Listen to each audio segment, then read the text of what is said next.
Les amis de Free Foot, salut à tous. On est très heureux de vous retrouver, vous l'aurez deviné.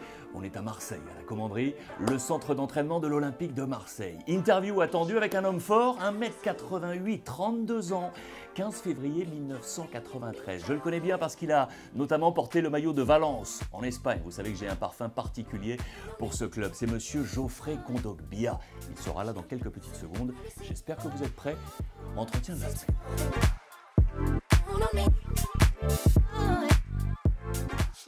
Monsieur Geoffrey, merci de nous accueillir. Avec grand plaisir. Comment vas-tu? Très très bien. Je disais à l'instant en off, je disais maintenant que tu as 52 ans, on va faire un coup d'œil dans le rétroviseur. Et moi j'ai dit moins 20. Ça va, bon anniversaire presque à quelques jours encore. Hein, merci. 32 ans. Bon là ça fait quand même un mois, ouais, un petit mois. Un petit mois. Écoute, j'avais envie aujourd'hui de partager avec toi un moment un peu rétrospectif. Tu es né à Nemours, hein, et tu commences avec le Racing Club de Lens. Comment tu as vécu d'abord cette jeunesse lensoise? Qu'est-ce que tu as gardé de ce passage-là? Si on parle déjà hors football, j'ai gardé vraiment de grosses relations là-bas. Voilà, je suis arrivé, j'avais 11 ans, donc c'est vraiment comme une deuxième famille pour moi. Et après, le Racing, ça a été vraiment mes bases, mes fondations. On ne dissocie pas donc là le côté personnalité et football. Tout était en un, c'est ça? Parce que quand on quitte son foyer pour aller à 11 piges dans un centre de formation et autres, c'est-à-dire que cette construction, elle est unique. C'est-à-dire à la fois en tant qu'homme et en tant que joueur. Tu ne dissocies pas ça. Non, je ne dissocie pas parce que j'ai appris plus que du foot là-bas. J'ai appris le respect, j'ai appris l'entraide. J'ai appris le courage, j'ai appris la résilience, j'ai appris plein de choses qui n'étaient pas forcément la première chose qu'on apprend sur un terrain de foot. J'aime bien ce sérieux, mais on est ado, il y a bien une petite casserole à Lens, non? Quand tu es au centre de formation, il y a bien un petit truc que tu as fait, non? Ou tu t'es fait un peu taper sur les doigts? Bah non, mais après naturellement, j'étais quelqu'un de très... On va dire, j'avais beaucoup d'énergie, surtout quand... C'est bien dit, ça. Quand il y avait les amis. On avait un bon petit groupe. Voilà, il y avait Varane, Aurier. On était vraiment des vrais enfants, en fait. Donc, on vivait l'expérience au maximum. Quand c'était le moment d'être sérieux, on l'était, mais vraiment pleinement. Et quand c'était le moment de déconner, on dépassait aussi les limites. Donc, on faisait vraiment tout avec le cœur et au complet.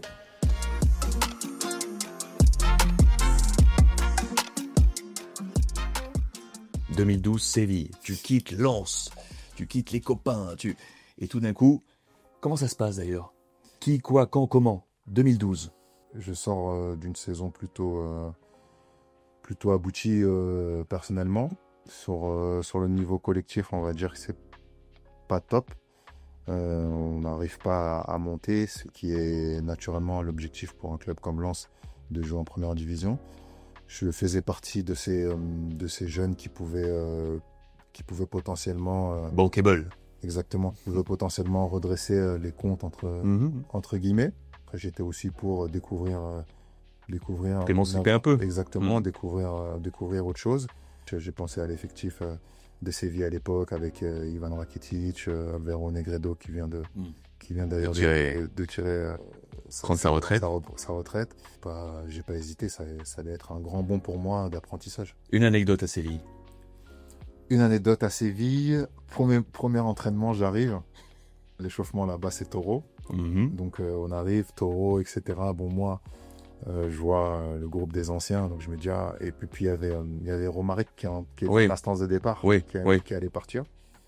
Donc, vu qu'il parlait français, naturellement, je me suis mis dans le groupe des anciens, et lui, il parlait français, je me suis dit qu'il allait m'aider. Je vois pas le ballon, et j'essaye de presser à fond Romaric, et il me met un petit pont comme ça. Tout le monde se met à marrer, et lui, il me dit en espagnol, bienvenue en Liga. Et là, j'ai compris directement que... T'avais changé de level. Exactement, et va falloir... Dans le jeu, tu as changé de level. Exactement. Et, tu l'as savaté ou pas après? Non, c'était... je pouvais pas me permettre. Je l'ai gardé pour moi, et je l'ai pris sur moi, et puis j'ai travaillé. 2012, Séville. 2013, l'AS Monaco. Je parlais de fulgurance, là on va d'année en année. Pourquoi Monaco? Comment, pareil? Et comment ça s'est fait ça? Alors, ça s'est fait très très rapidement. Honnêtement, je ne m'attendais pas à une adaptation aussi fulgurante en Espagne. Dans mon objectif, c'était de continuer ma progression là-bas. J'étais apprécié de tous, de mes coéquipiers, du staff, de la direction. Et après est venue cette opportunité du grand projet ambitieux de l'AS Monaco. Tu as hésité? Au début, j'étais pas trop pour. Et puis quand j'ai vu l'envergure du projet, j'ai commencé à hésiter. Ouais. Je me suis dit que peut-être ça allait être quelque chose de positif pour moi. Donc j'ai saisi cette opportunité. Anecdote à l'AS Monaco? La deuxième année où avec Leonardo Jardim, la veille de match, je ne sais pas si vous saviez, mais on faisait des oppositions où on choisissait nos postes. Vous? Oui, on choisissait nos postes. Okay.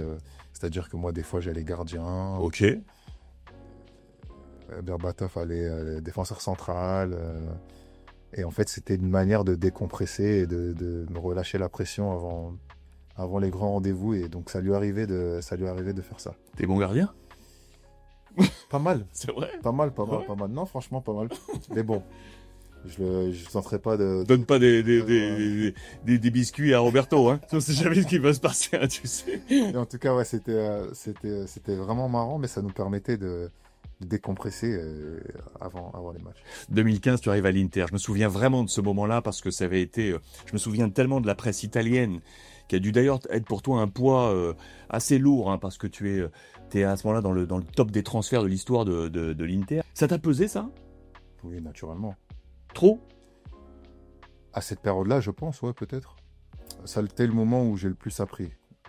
Aujourd'hui, bien traduit, ça. Ouais. Bien traduit. Ça a vraiment marqué le tournant de ma carrière. Parce que c'est la période où j'ai plus appris, où j'ai su comment fonctionnait le foot, comment fonctionnait un joueur de haut niveau. Quelle est l'anecdote forte à l'Inter? Là où j'ai compris que j'étais dans un autre environnement, c'est la première partie de saison où je joue tous les matchs, les 6 premiers mois. Je crois qu'on est premier. Je sens une pression, en fait, que ça soit médiatique ou autre, vis-à-vis de moi. Alors qu'on est premier, je suis titulaire, ça se passe plutôt bien. Et c'est là que j'ai vraiment pris conscience que je devais apprendre et tirer davantage au niveau de l'expérience, quoi. La séquence qui suit, avant de rejoindre l'Olympique de Marseille, c'est de nouveau l'Espagne. Tu es prêté du côté de Valence. Je me souviens encore de ce moment où tu arrives, parce qu'on s'était retrouvés là-bas. Et puis à l'Atlético Madrid, c'est ce moment-là où tu croises Marcelino, qui ensuite va te ramener à l'Olympique de Marseille. C'est à ce moment-là aussi où tu croises Pablo Longoria à Valence. Comment tu me résumes cette séquence espagnole, où ensuite El Cholo va te chercher parce que Valence est en difficulté, tout s'écroule, et du coup il faut trouver une porte, et El Cholo t'appelle. Je dirais que c'est les conséquences de mon expérience en Italie. Ouais.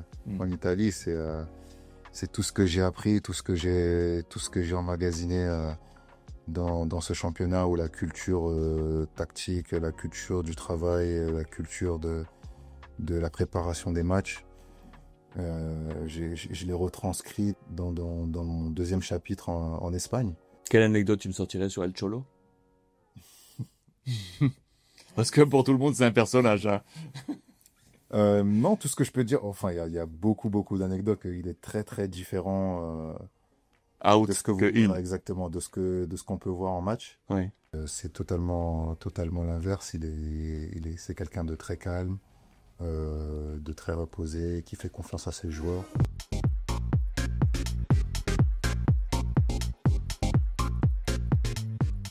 J'en arrive à l'Olympique de Marseille aujourd'hui. Tu as cette taille patron. 32 ans donc, tu as cette taille de bonhomme aujourd'hui à l'Olympique de Marseille. Tu es un des caciques aujourd'hui de cette OM. Est-ce que tu as une notion d'aboutissement? Non, je pense pas, parce que je veux toujours plus. J'ai toujours envie d'essayer de montrer que je suis toujours là, que je suis toujours au niveau, que je mérite de vivre cette expérience à l'Olympique de Marseille. Donc, mais honnêtement, je peux pas mentir. Il y a des jours où on a des sentiments de fierté, d'aboutissement par rapport au chemin qu'on a traversé, mais ça reste évasif, c'est très très rare. Je te pose la dernière question. Quand tu regardes et tu repenses à tout ce qu'on vient d'évoquer, là, ces différentes étapes, est-ce que tu as un regret? C'est marrant parce que j'en discutais avec un proche très récemment qui m'a posé la même question. Et je me suis posé la question, mais voilà, j'ai pas de regret parce que pour moi, j'ai quand même fait ce que je voulais faire. Et j'avais toujours l'ambition de pouvoir connaître des championnats, connaître d'autres horizons, d'autres cultures.